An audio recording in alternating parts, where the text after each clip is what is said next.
Hello and welcome to the Life Sketches channel. Hello, my name is Madison. I'm 22 years old, blonde, well-groomed, and quite beautiful. Today I'm going to tell you the story of a rainy weekend that changed my life. It's not easy to tell this story. Unfortunately, it involves a time of blurred boundaries and complicated emotions. Ethan is my brother. He is 20 years old, 1.90 meters tall, blonde, blue-eyed, muscular, and very handsome. But that day, Ethan was no longer just a brother. This feeling was forbidden and frightening to me, but at the same time it fascinated me and aroused in me indescribable emotions. It affected and aroused me to the extreme. It was a rainy weekend. My parents had gone out of town to attend a family event. My younger sister had attended a party at a friend's house and was staying there for the weekend. We were home alone, just Ethan and me. Outside, everything was quiet except for the sound of the rain hitting the windows. This silence made me uncomfortable. As a child, we had the usual sibling arguments, but they never lasted long. Ethan was my protector, I was his confidant. In the summer, we would play for hours in the backyard. In winter, we would crawl under a blanket and whisper and dream about the future. Ethan was my hero. But as I grew older, things started to change a little. Something about the bond between us started to feel different. Lately, I felt different around him. I felt like a woman. I felt desires that I had never felt around any of my boyfriends. I noticed a difference in the way he looked at me and the way he talked to me, and I couldn't stop thinking about him at night. That night, Ethan and I were sitting on opposite ends of the couch in the living room. There was a program on TV, but I can't say I was watching it. My attention kept drifting to him. I couldn't understand why I felt like such a stranger to someone we had been so close to as children. How could I not stop wanting him? I couldn't understand what drew me into these feelings. At some point I realized that Ethan was looking at me. His gaze was strange, as if he was seeing me for the first time. What happened? I asked, breaking the silence that had fallen over the room. He looked away from me. Have you thought about it? He finally said, his voice almost a whisper. This question was a small proof that my thoughts were not really one-sided.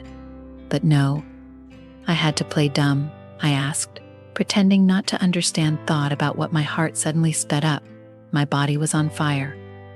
Did it ever feel like something had changed between us? His eyes locked on mine for a moment. The question echoed inside me. I turned my head, thinking to answer, but the words stuck in my throat. No, I finally lied. Everything is the same. But we both knew it wasn't true. In that moment, the air in the room intensified. Conversations and gestures that used to feel so natural now seemed to take on a different meaning. Ethan was silent for a while, then suddenly stood up. Would you like something to drink? He asked. No, thanks, I said, but I was not relieved to see him go. There was a restlessness inside me that I couldn't define. It was as if I could feel his presence, even as he left the room. When Ethan returned, he had a glass of whiskey in his hand. For you, he said, handing it to me. Our fingers touched for a moment, and I felt something like an electric shock. I could see that he noticed it too. I'm sorry, he said quietly, but he kept his eyes on me. It's okay, I said, but that wasn't the truth. I got up quickly, grabbed my whiskey, and said, I need to go upstairs for a bit. I need to rest. Ethan nodded, but his eyes were on me. Even as I walked up the stairs, I could feel his gaze on my back, like my body was on fire. The feeling was as seductive as it was frightening. I wanted him like crazy, but it was wrong. He was my own brother. I couldn't cross that line. I was sitting alone in my room, but even solitude didn't comfort me. My hands were shaking. Ethan's gaze on me, that brief contact, it was all running through my mind. I knew these feelings weren't normal, but I didn't know where they would lead. My insides were on fire. My body was hot. It suddenly felt like it was 50 degrees in the room. I needed to relax. I needed to suppress my desire for him. I tried to relax myself by watching something on the computer. My phone vibrated. There was a text from Ethan. Are you okay? This simple message was enough to bring all the tension inside me to the surface. I held it in my hand for a long time, then typed a short reply. "Yeah, I'm fine. I'm just tired." I lied and tried to comfort myself by looking at the computer again. But I couldn't stop thinking about him. I knew it wouldn't be enough, and I was right. A few minutes later, there was a knock on my door. I opened the door, and there was Ethan. He had a serious look on his face. "Are you really okay?" he asked. That's when he started looking me up and down. I was soaked and embarrassed, so I quickly put on a tulle nightgown and pretended that nothing had happened. I couldn't lie to him. I opened the door a little wider and invited him in. Ethan sat quietly on the edge of my bed.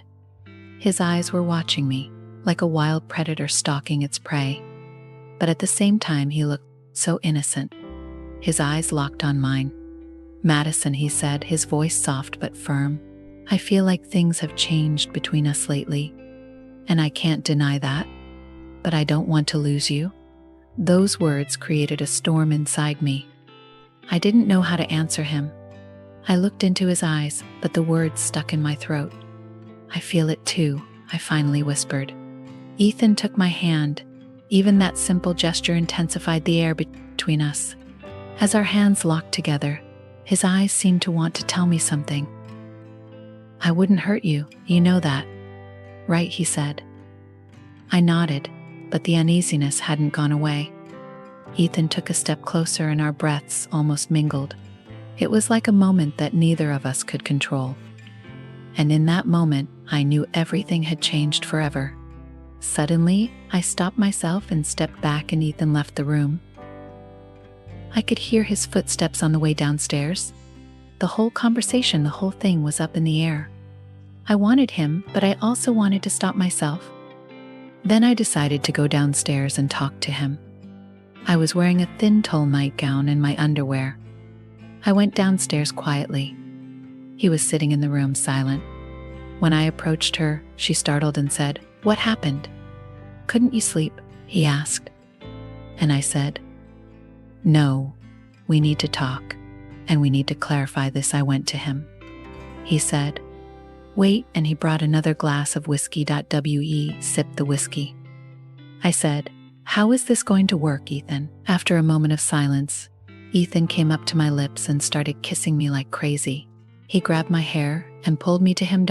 And in that moment, it happened. My brother and I had experienced something that shouldn't have happened. He didn't let go of my lips for a while. Then he grabbed me by the hips and took me on top of him, and we belonged to each other for hours. When it was over, I was so ashamed. I hurried back to my room and sat up until morning thinking about what had happened. In the morning, my thoughts of the night had not left me. We were sitting at the breakfast table, and the silence was thick and uncomfortable. Ethan's eyes were constantly focused on mine. I could tell he was embarrassed too, and it was clear he hadn't slept at all during the night. Finally, he broke the silence. "We can handle this, right?" he asked. "Yes, we'll get over it," I replied with a small smile. But deep down, I knew that nothing would ever be the same again. How was I going to get over what happened with my little brother? I wanted to let it go as if it had never happened, but I had no idea how to do that. We had been living in the same house for months, as if nothing had happened. But there is never a moment when I don't desire him or want him. I go to sleep every night thinking about him. What am I going to do now? How is this going to happen? How can I get over this? How can I close this subject? Help me. Give me advice, please. Don't forget to share your thoughts with me in the comments. Also, don't forget to subscribe to our channel and like this video.